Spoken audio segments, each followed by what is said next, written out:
Mesdames, Mesdemoiselles, Messieurs, il y a presque 30 ans fut abolie la peine de mort en France. Nous retiendrons les voix d'hier qui luttèrent contre la peine capitale. Voltaire, Hugo, Jaurès et plus récemment Badinter. Il y eut aussi une foule d'anonymes qui se soulevèrent contre cette pulsion meurtrière. Mais qu'elle soit par la guillotine, la pendaison, la chaise électrique ou la lapidation, la peine de mort est sans appel, l'élimination pure et simple de l'être indésirable. Si je suis ici devant vous aujourd'hui, ce n'est pas pour vous parler longuement de la peine de mort en France. Cette époque est révolue. Je suis ici pour plaider la cause de ces hommes, de ces femmes, qui vivent en Iran, Arabie Saoudite, Nigeria, Pakistan, Indonésie, Somalie ou au Yémen, et qui risquent la mort par lapidation. Chez les Grecs, première civilisation à pratiquer ce châtiment, on lapidait pour blasphème. Ainsi, le lien entre religion et lapidation a toujours été cause de tension. Cette cruelle barbarie existe donc depuis la nuit des temps, car des textes parmi les plus anciens tels que les livres religieux en font mention. Certains la préconisent. La Torah des Juifs, qui pour les chrétiens est aussi l'Ancien Testament, dit que tout homme ou toute femme qui évoquerait l'esprit des morts ou s'adonnerait à la divination sera puni de mort. On le lapidera. La charia, qui signifie loi de Dieu, est un ensemble de règles appliquées par les musulmans les plus intégristes. Elle en parle à de nombreuses reprises et prône la lapidation pour bon nombre de ce qu'ils appellent péchés. Ce texte est mis en application par le droit musulman qui peut être différent selon le lieu et l'époque. Quant à ceux qui blâment cette pratique infâme, il me semble que chacun d'entre nous connaît le passage de la Bible où une femme adultère a été sauvée de la lapidation par le Christ. D'autres livres religieux, comme le Coran, ne font pas mention de la lapidation. Il faut donc aussi savoir que la lapidation est une des conséquences d'une lecture trop radicale des livres religieux que l'on appelle fanatisme. La lapidation est un châtiment qui couvre des actes pénalement répréhensibles, mais aussi des comportements sur lesquels la religion porte un jugement. D'un côté, il y a les lois des hommes qui punissent les atteintes à la dignité et à la vie d'autrui, telles le viol et le meurtre. De l'autre, les lois religieuses qui globalement répriment l'homosexualité, l'adultère ou la prostitution, mais toutes ne demandent pas un châtiment pour ces conduites qui appartiennent à la sphère privée. Car ces êtres humains qui, reconnus coupables de viol, de meurtre, ou illégitimement condamnés pour homosexualité, adultère ou prostitution, ces personnes, nées dans des pays qui ne respectent pas les droits de l'homme, sont vouées à une exécution des plus barbares. Car s'il existe effectivement une gradation dans la barbarie, je placerai la lapidation sur le haut de l'échelle.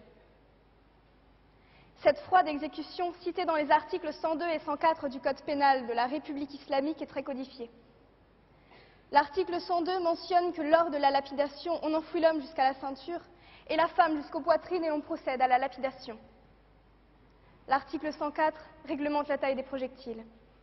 Les pierres utilisées pour infliger la mort par lapidation ne devront pas être grosses au point que le condamné meure après en avoir reçu une ou deux. Elles ne devront pas non plus être si petites qu'on ne puisse leur donner le nom de pierre.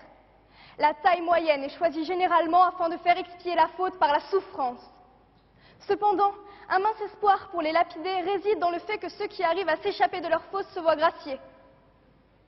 Mesdames, Mesdemoiselles, Messieurs, je ne vais pas vous mentir, cet espoir est vain.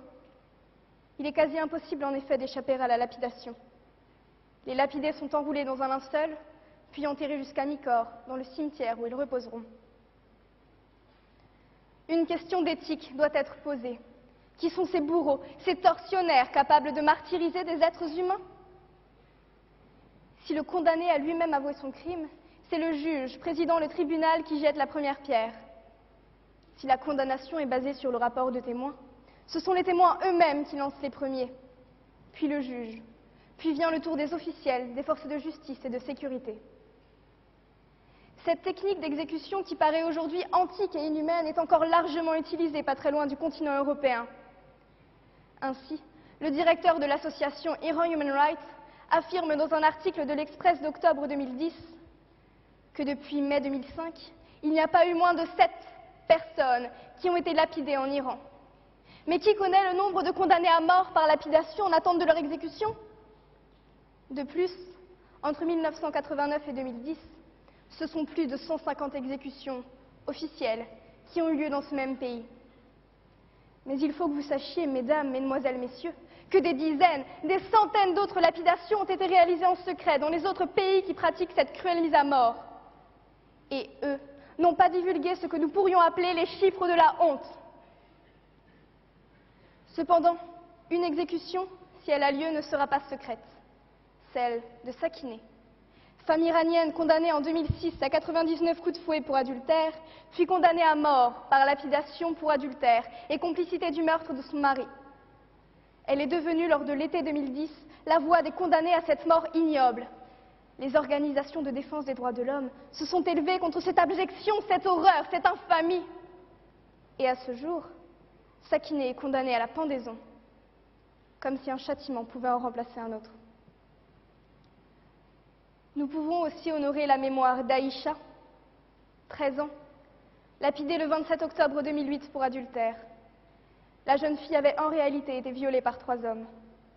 C'est lorsqu'elle a voulu porter plainte que les autorités l'ont accusée d'adultère. À 13 ans. Devant un millier de spectateurs, au milieu d'un stade, cette petite Somalienne a été lapidée par 50 hommes. Des infirmières ayant constaté qu'elle était encore vivante, elle fut remise en terre afin d'être achevée. Le comble de l'horreur est qu'aucun des hommes qui avaient abusé d'elle n'a été arrêté. Sans vouloir m'attarder dans cet univers d'abjection, une question se pose. Pourquoi lapider? Dans des temps reculés, le péché était vu comme un mal profond et incurable. Pour éviter que ce mal ne s'étende à la communauté, le condamné devait expier par la souffrance ce qui était considéré comme un péché. La lapidation, parmi d'autres méthodes d'exécution, a été choisie. Mais je vous le demande, un acte barbare, ou considéré par certains comme tel, peut-il être expié par ce véritable supplice qu'est la lapidation? Mais je vous réponds non. Claude Lévi-Strauss l'a d'ailleurs très justement dit.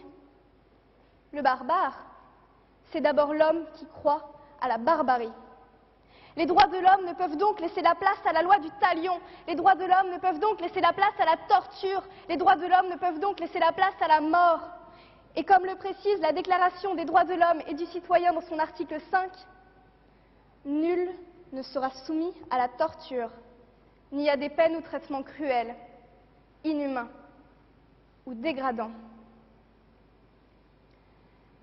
Être humain implique, il me semble, le respect de la vie d'autrui.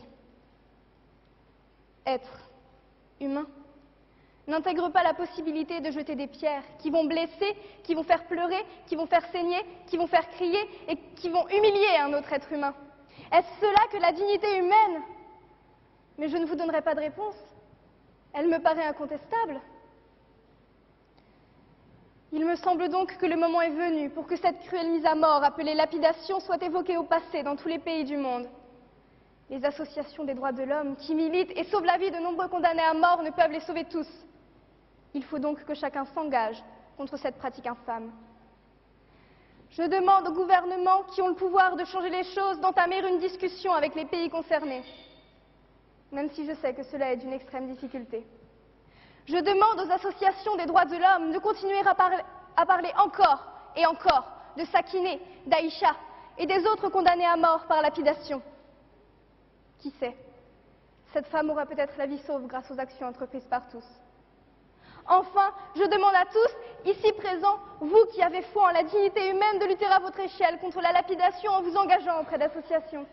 Car nous devons tous lutter contre l'humiliation et la souffrance endurées par ceux qui n'ont pas eu la chance de naître dans un pays qui respecte les droits de l'homme.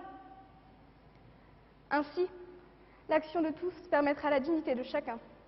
Merci.